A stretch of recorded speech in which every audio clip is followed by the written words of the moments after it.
Could you stop that, sir? Sure. Slide it right here. You want me to put my dollars there? Right there. Okay. Oh gosh, you're a bad butcher. You're a really bad. Do you have meat? No, I'm gonna sell those fingers to the next guy. Oh, I see how this works. Oh, yeah, that was like an incredibly timed. It was like some sort of like state fair game or something. Like whack-a-mole, but like perfect interception. It didn't hurt at all, though. It felt kind of good. What do you? Yeah, it was like hurting hit on the fleshy part. It was hurting until I hit your hand. You hit on the fleshy part of my hand. Welcome to Good Mythical More, where what you had was not enough, but this will cure it. And this Good Mythical More is brought to you by Warby Parker. Yes, head over to warbyparker.com/GMM. Get a free home try-on today. You choose your favorite pair of the 5, and then you have your prescription added to your order. Try on a pair of those, Rhett. I will. Warby Parker makes ordering glasses, prescription or not, easy, fun, and affordable, starting at $95 a pair, and they come to you in 10 days. And for every pair of glasses sold, they distribute a pair of glasses to somebody in need. That's pretty cool. It is. That's warbyparker.com/GMM. Link in the description. Thank you for supporting our sponsors who support this show. Yes. Do I? I'm not going to do Jeff Goldblum this time. You know, I appreciate all the positive feedback and also the constructive criticism I received about my Jeff Goldblum impersonation. You did? In the comments? Yeah, they were like, if you would do this, it would be spot on. If you would do this, if you would do a different impersonation, it would be a good impersonation. Is basically how I took that. I wonder if when people like hone impersonations, if like people give them written notes about it. Like if you would just do this and I'm just writing you a letter about it, you could like, I don't know any impressionists. Does that exist in the comedy world anymore? It should. People still do that? We don't. Too many hazards. Okay, now I fully expect, just because we've been around on the internet long enough to know how it works now, that we will get some very passionate people commenting on the episode today. People who are pointing you to all the great reasons why the earth is flat and why you believe a conspiracy and you're just falling for it. And so we're just going to take some time to talk honestly about that. And are these people, well, I think the question that we're going to pose to ourselves is, why do we believe that flat earth is gaining momentum when there's so much scientific knowledge these days? But I'll ask the question.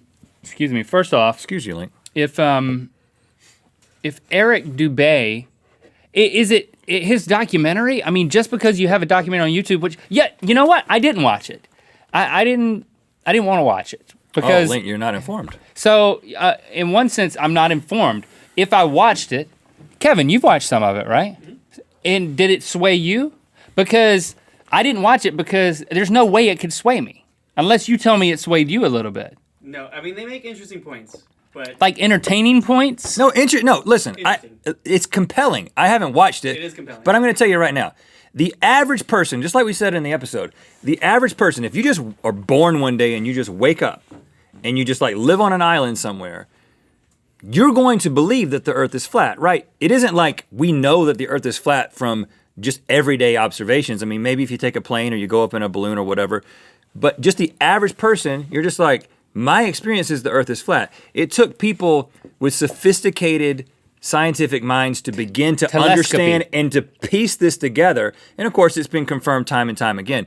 But the thing is that the average person doesn't really understand, and I am included in this, I mean, to a certain point, but the average person doesn't understand the science behind why the earth is round or the earth is flat. They rely on other people who they've placed their trust in. So listen, you can. Well, listen. I think everyone relies. Everyone relies on other people. When I will not say everyone. The majority of people that believe things rely on. They trust somebody else. Trust a level of trust with someone else, and that's why you can sit down and if you're not knowledgeable about a particular subject, you can sit down and read a book about 200 proofs, or you can sit down and watch a 2-hour documentary. And if you're not informed about that particular subject, those things can seem very, very compelling to you because you're like, well, I've never thought about it like that. And then all of a sudden, you find yourself being tequila and you're tweeting out how you're going to be killed because you believe this and how this is a massive conspiracy. So my thing is, yes, okay, if you get into the specific science of it, yes, obviously the science supports the fact that the Earth is a sphere. The Earth is not flat. It's a crazy thing to believe. Yes, but the reason people believe these things is, because they're not informed and they're susceptible to false information.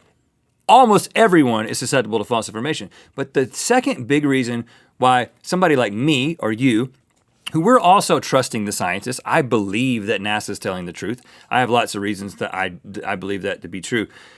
But the reason that I don't buy into a conspiracy theory like this one is because I'm not the kind of person who has a disposition that wants to believe conspiracy theories. There are some people who it is in their DNA, it is the way that they are wired to find something that's novel, something that's a little bit different, something that goes against the flow, and they gravitate towards it. It's really a worldview disposition. It's not because there's good scientific reasons to believe the world is flat. No, that's just a secondary thing that you get into once you've made the decision that you believe that you're a conspiracy theorist.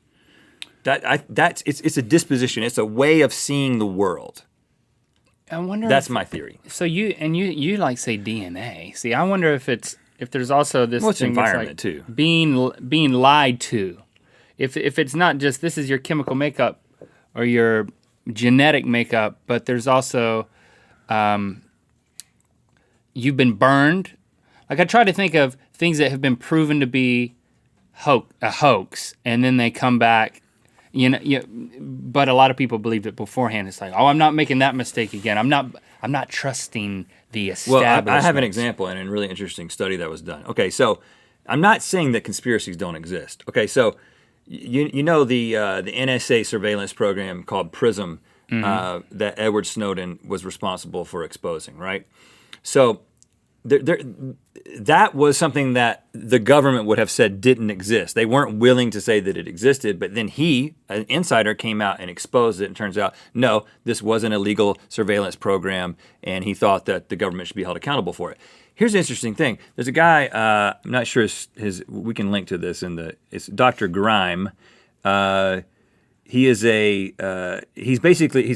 postdoctoral physicist at Oxford, and there's a BBC article about him that he's done the math on how difficult it would be to keep certain conspiracies under wraps, just based on probability of how many people are involved with holding this conspiracy up, and then how likely it is that the truth gets exposed at some point. So, for instance, with the NSA thing, there was about 36,000 people involved in that, like 36,000 individuals who would have known about that. Had to keep it secret, and it took 6 years for that to come out. Basically, his thing is that from a simple mathematical standpoint, the more people who are involved in a conspiracy, the more difficult it is to continue to perpetuate that conspiracy. The moon landing, for instance, would have required 411,000 people to be in on that. And of course, when we get into the flat earth thing, we're talking about ultimately millions of people would have had to have been part of this in order to perpetuate this thing. And the fact that no one who's come out and been like, oh, listen, I worked for NASA, and I'm a legitimate person who worked for NASA, and I'm coming out and people would be saying that it's a hoax if it was a hoax. But that's just one interesting little facet of it, is that from a mathematical perspective, it's very difficult to believe that these things happen. But I think this goes back to this disposition. Some people are more likely to believe that the moon landing was faked than they are to believe that the moon landing, which, while it's an incredible thing, actually happened. But which one is actually more improbable? That it was completely staged for reasons that I don't understand. So the U.S. space program would be bolstered or whatever. You have to believe so many crazy things in order to think that happened. Whereas to just believe that we actually do have the technology to go up there and land on the moon, it's not that far-fetched. Which one is more unbelievable? That it's a hoax is more unbelievable, not that it actually happened. But if you just want to believe that kind of stuff, you're going to believe it, and nothing that I'm going to say or any scientist is going to say is going to make you change your mind. Because it's not about the reasons. They're going to find the reasons that they want. They're going to find the lists that support their particular disposition. When it comes to Eric Dubé, I don't know the guy. I'm sorry, I haven't watched the documentary. Is he in it? He narrates some of it. He narrates some of it. It's like a mashup video. But with a bunch of different things. I'm interested in, and I bet he'd be an interesting guy to meet. Yeah. And he's probably really smart. It's not that it's not a question of intelligence, and he's probably pretty honest too. I don't think he's lying. I mean, I wonder what subset of flat earthers or fill in the blank with any conspiracy subscribe to it because they just like it. It's a form of recreation. Well, that's why we presented these other options, because it's fun to believe these things. It's not fun to believe that just what you've been told by the majority of people is true. It's fun to believe that, no, there's something else going on. There's people in an argument who just like to shake things up. They like to play devil's advocate. Contrarians. They just get a kick out of that. But I would imagine that at the core of any movement, there are people who are sincerely all in whatever that theory is. But then there's people who gather around that's like, oh, I'm latching on to this thing next and this thing next. I think that probably happens. But to get to the core, like those are the people I'd be interested in meeting in a controlled environment where no one knows where anyone really lives. Right. They're not stupid and they're not bad people, and I don't think they're dishonest. I just think they have. But let's meet in a neutral location and hang out like you would do with like a Craigslist kind of exchange. Well, let's meet in Antarctica. We could pick a spot. It goes all the way around the world. If we keep go going, away from here, we'll hit it. Right. Oh, we can go to the North Pole and right into the aliens. I want to do either one of those. I'm open to either option.